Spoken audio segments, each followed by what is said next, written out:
Hello दोस्तों, कैसे आप सभी। मैं हूं मजीद कुमार, आपके अपने यूट्यूब चैनल पे स्वागत करता हूं। उम्मीद करता हूं आप सभी अच्छे होंगे। आज हम लोग पढ़ने वाले हैं संविधान के भाग के बारे में और उसके जो अनुच्छेद है रिलेटेड उसके बारे में। ये वीडियो सिर्फ फास्ट रिवीजन के पर्पज से बनाया गया है, जो कि हर एक कंपटीशन में यहाँ से क्वेश्चन पूछे जाते हैं। तो ज्यादा समय न लेते हुए चलिए शुरू करते हैं। तो ये है, अगर भाग की बात किया जाए संविधान में, तो टोटल भाग इस समय वर्तमान में 22 भाग है और 395 अनुच्छेद है और 12 अनुसूचियां है। ठीक है, तो हम लोग एक एक का करके सब देखेंगे। तो पहला जो भाग है हमारा, पहला भाग है संघ एवं उसके राज्य क्षेत्र। पहला भाग में क्या कहता है, किसके बारे में बताया गया था? संघ एवं उसके राज्य क्षेत्र के बारे में। तो ये आर्टिकल कहां से कहां तक होता है, किस किस आर्टिकल में बनाया गया था? आर्टिकल 1 से लेकर के 4 तक, यानी अनुच्छेद 1 से 4 तक के में किसको बताया गया था? संघ एवं उसके राज्य क्षेत्र के बारे में बताया गया है। भाग 2 जो है, भाग 2 नागरिकता को बताता है। भाग 2 किसमें के बारे में, भाग 2 में क्या किसके बारे में बताया गया है? नागरिकता के बारे में। तो भाग 2 जो है वो आर्टिकल 5 से लेकर के 11 तक है। ठीक है, उसके बाद भाग 3 आया। भाग 3 में मौलिक अधिकार को बताया गया है कि हम लोग का क्या क्या अधिकार होना चाहिए, मौलिक अधिकार के बारे में। तो मौलिक अधिकार जो है आर्टिकल यानी अनुच्छेद 12 से लेकर के 35 तक है। अनुच्छेद 12 से 35 तक है। उसके बाद आता है भाग 4। भाग 4 जो है नीति निर्देशक तत्व है। नीति निर्देशक तत्व मतलब क्या? कहने का मतलब ये किस पे लागू होता है? तो ये राज्यों के द्वारा जो नियम होता है वो होता है नीति निर्देशक तत्व। नीति निर्देशक तत्व जो है आर्टिकल यानी अनुच्छेद 36 से लेकर के 51 तक है। उसके बाद भाग 4 का क आया। भाग 4 का क संविधान संशोधन किया गया और भाग 4 का क बनाया गया, जो है मूल कर्तव्य।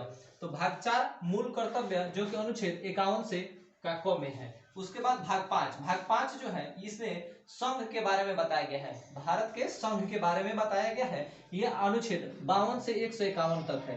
ये मतलब संघ के बारे में 52 से 151 तक ले चर्चा किया गया है। संघ का मतलब केंद्र में, जैसे राष्ट्रपति, प्रधानमंत्री, ये सब कहाँ किस में आ जाएंगे? तो 52 से 151 के बीच में। उसके बाद भाग 6 जो है राज्य से संबंधित है। भाग 6 राज्य से संबंधित है, जो 152 से लेकर के 237 तक है। जो 152 से लेकर के 237 तक है। उसके बाद जो भाग 7 था, भाग 7 जो है निरस्त कर दिया गया। इसमें कौन सा अनुच्छेद था? तो अनुच्छेद 238 था। ठीक है, उसके बाद बात आता है भाग 8 का। तो भाग 8 में संघ और राज्य क्षेत्र के बारे में बताया गया है, यानी केंद्र और राज्य के क्षेत्र के बारे में बताया गया है। इसमें आता है तो 239 से लेकर के 242 तक। इसमें अनुच्छेद 239 से लेकर के 242 तक। उसके बाद भाग 9 जो है इसमें पंचायत के बारे में बताया गया है, जो ये प्रशासनिक एक होता है, जो कि पंचायत लेवल यानी निचला स्तर है। पंचायत पे 243। भाग 9। भाग 9 का क जो है नगर पालिका से संबंधित है। भाग 9 का क नगर पालिका से संबंधित है, ये भी 243 नहीं है। भाग 9 का ख जो है सहकारी समितियां है, ये भी 243 में है। तो आप लोग स्क्रीनशॉट लीजिए। चलते हैं नेक्स्ट। चलिए दोस्तों, तो चलते हैं भाग 10 के बारे में। ठीक है, तो भाग 10 जो है ये अनुसूचित जाति और जनजाति के बारे में बताया गया है कि आरक्षण के बारे में सब इसी में रिलेटेड आएगा। अगर कोई भी क्वेश्चन, तो इतना दिमाग लगाना है कि वो अनुच्छेद 244 से संबंधित है। ठीक है, तो भाग 10 अनुसूचित जाति और अनुसूचित जनजाति क्षेत्र के लिए 244 आर्टिकल 244 और 244 का क है। ठीक है, उसके बाद आता है भाग 11। भाग 11 में जो है संघ और राज्यों के बीच संबंध के बारे में बताता है, यानी हमारा जो केंद्र शासित प्रदेश है और यानी केंद्र है और जो राज्य है उनके बीच क्या रिलेशन है, इसके बारे में 245 से लेकर के 263 तक अनुच्छेद में है। भाग कहने का मतलब क्या है? पाठ यानी अध्याय।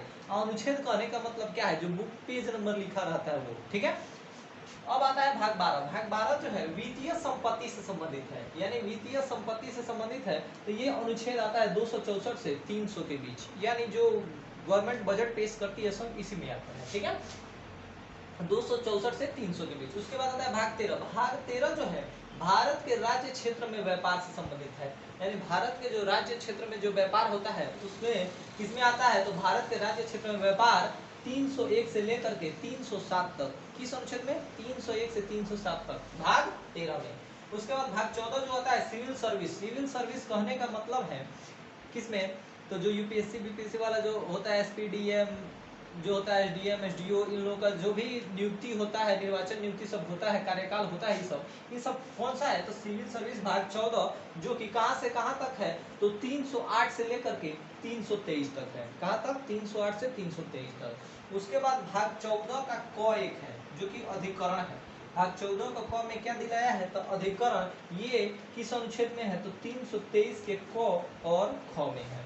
उसके बाद बात आता है भाग 15 निर्वाचन, यानी जो भी वोटर वाला काम होता है, वोट देने वाला, निर्वाचन वाला सब, चाहे वो मुखिया का हो या राज्यसभा का हो, लोकसभा का हो, जिला पार्षद हो, जो भी हो, निर्वाचन से संबंधित जितना भी कार्य होता है वो भाग 15 में होता है। और ये भाग 15 324 से लेकर के 329 के बीच आता है। ठीक है, उसके बाद भाग 16 जो है इसमें विशेष उपबंध है, इसमें विशेष उपबंध है और ये अनुच्छेद 330 से लेकर के 342 तक आता है। भाग 16 विशेष उपबंध है जो कि 330 से 342 के बीच में आता है। ठीक है, उसके बाद आता है भाग 17 राजभाषा है, यानी इसमें भाषा के बारे में बताया गया है। यानी अगर हिंदी भाषा अगर पूछा जाए, हिंदी भाषा के बारे में, तो वो अनुच्छेद किस में आता है, तो 343 में भी आता है। तो राजभाषा, राजभाषा में 343 से लेकर के 351 तक के बीच में है। ठीक है, उसके बाद आता है भाग 18। भाग 18 जो है ये आपातकाल से संबंधित है, यानी देश में जो इमरजेंसी लागू होता है, या राष्ट्रीय आपात हो, वित्तीय आपात हो, राष्ट्रपति शासन हो, ये सब किस में आते हैं, तो आपातकाल में आते हैं। ये कहाँ से लिया गया था, जर्मनी से लिया गया था। यानी भाग 18 आपातकाल से संबंधित है, जो कि 352 से लेकर के 360 तक होता है, जो अनुच्छेद 352 से अनुच्छेद 360 तक होता है। उसके बाद बात आता है विशेष अधिकार का, तो भाग 19 विशेष अधिकार से संबंधित है। भाग 19 किससे संबंधित है, विशेष अधिकार से संबंधित है। ये अनुच्छेद 361 से लेकर के 367 तक होता है, ये 361 से लेकर के 367 तक होता है। उसके बाद भाग 20 जो होता है ये संविधान संशोधन होता है, यानी किसी भी संशोधन को, किसी भी नियम को, कानून को किस तरह लागू किया जाए, ये पहले क्या पढ़ा जाता है, तो भाग 20 उठा के पढ़ा जाता है और पेज नंबर 368 यानी संविधान में संशोधन, यानी भाग 20 संविधान संशोधन 368, ये बहुत ही ज्यादा बार बार पूछा हुआ क्वेश्चन है, 368 से संबंधित है। तो आप लोग स्क्रीनशॉट लीजिए। चलते हैं नेक्स्ट। तो चलिए दोस्तों, चलते हैं भाग 21 के बारे में। भाग 21 जो है यह अस्थायी संक्रमण कालीन के बारे में बताता है। अस्थायी संक्रमण कालीन भाग 21 ये अनुच्छेद 369 से लेकर के 392 तक होता है। ठीक है, 369 से 392। उसके बाद भाग 22 जो है इसमें हिंदी में प्राथमिकता के बारे में बताया गया। भाग 22 हिंदी में प्राथमिकता के बारे में बताया गया है। यह 393 से लेकर के 395 तक है, 393 से लेकर के 395 तक है। उसके बाद चलिए, तो हमारा ये भाग 22 तक कंप्लीट हो गया है और अनुच्छेद। अब हम चलते हैं कुछ प्रमुख समिति और उसके अध्यक्ष के बारे में, जो कि बहुत ही इंपॉर्टेंट है। ये भी एक झटके में देखते हैं। दिया है प्रमुख समितियां और उसके अध्यक्ष के बारे में। ठीक है, तो यहाँ पे पहला जो समिति है संचालन समिति। ठीक है, संचालन समिति के जो अध्यक्ष थे वो डॉक्टर राजेंद्र प्रसाद थे। संचालन समिति के अध्यक्ष जो थे वो डॉक्टर राजेंद्र प्रसाद थे। उसके बाद आता है संघीय संविधान समिति। कौन सा, संघीय संविधान समिति। संघीय संविधान समिति के जो अध्यक्ष थे वो पंडित जवाहरलाल नेहरू थे। ठीक है, संघीय संविधान समिति के अध्यक्ष जो थे वो पंडित जवाहरलाल नेहरू थे। उसके बाद बात आता है प्रांतीय संविधान समिति। तो प्रांतीय संविधान समिति के जो अध्यक्ष थे वो सरदार वल्लभ भाई पटेल थे। ठीक है, प्रांतीय संविधान समिति के अध्यक्ष जो थे वो सरदार वल्लभ भाई पटेल थे। उसके बाद आता है प्रारूप समिति। प्रारूप समिति के जो अध्यक्ष थे वो डॉक्टर भीमराव अंबेडकर थे। प्रारूप समिति के अध्यक्ष कौन थे, डॉक्टर भीमराव अंबेडकर थे। उसके बाद आता है संघ शक्ति समिति। संघ शक्ति समिति के अध्यक्ष कौन थे, तो पंडित जवाहरलाल नेहरू थे। कौन, पंडित जवाहरलाल नेहरू थे। उसके बाद मौलिक अधिकार एवं अल्पसंख्यक समिति के अध्यक्ष कौन थे, तो सरदार वल्लभ भाई पटेल थे। मौलिक अधिकार एवं अल्पसंख्यक, मौलिक अधिकार एवं अल्पसंख्यक समिति के अध्यक्ष कौन थे, तो सरदार वल्लभ भाई पटेल थे। उसके बाद राष्ट्र ध्वज संबंधी समिति के अध्यक्ष कौन थे, डॉक्टर राजेंद्र प्रसाद थे। राष्ट्र ध्वज संबंधी के समिति के अध्यक्ष कौन थे, डॉक्टर राजेंद्र प्रसाद थे। आई होप आप लोगों को समझ में आया होगा। ऐसे ही वीडियो देखने के लिए बने रहे हमारे साथ। चैनल को लाइक करें, शेयर करें, सब्सक्राइब करें और बेल आइकन दबाना न भूलें। तो कैसा लगा वीडियो, कमेंट में अपना राय दें। तब तक मिलते हैं नेक्स्ट वीडियो में, तब तक के लिए जय हिंद।